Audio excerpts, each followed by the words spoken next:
What's going on, guys? Welcome to the Fantasy Scholars. Today, I'm going to answer one of the most commonly asked questions we have had on the channel. Are contact hitters or power hitters more important? Well, the simple answer to that, in most leagues, they're both extremely important. They're equally important. Now, make sure you know your league settings because some leagues will be like, oh, we want power hitters. We're going to give them more points for home runs and RBIs and a high OPS.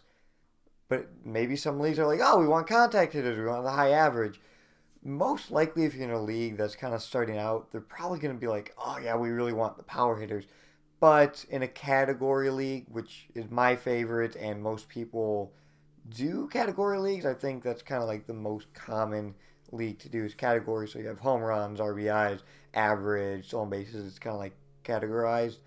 That you really need the balance. You really need the balance in that, and they're both equally important. Now, the best hitters do both. Simple as that. Mookie Betts can hit 30 homers. He can hit 300. Mike Trout has been hitting 300 inside his career, basically, and he can hit 30 homers. So the best hitters do both. Look at Christian Yelich, too. Don't sleep on him this year. I told you guys, you got to get back on the Christian Yelich train.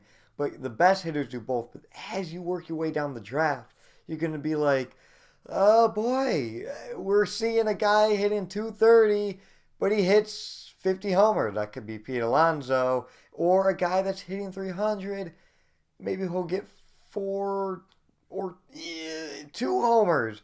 Nick Madrigal, so kind of look at that. You've got to have that balance.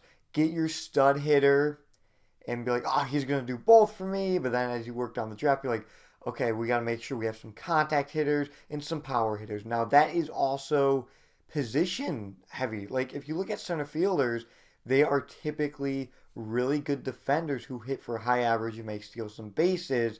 And you look at, like, a left fielder or a right fielder, mostly right fielders, they're going to have the pop. They'll have that pop and then maybe hit 250. First basemen, most likely, are going to have that pop, but then hit 230, like Pete Alonso, guys like that. So look at the position and look at the balance of your team. You got to make sure you have power hitters and average hitters. And the average guys are most likely going to get the stolen bases.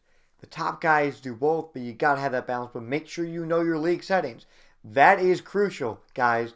Know your league settings because it could weigh in one direction or the other. So make sure you know your league settings. But the answer is normally, overall, they are both equally important. You gotta have both. Thank you all for watching. We'll see you guys next time.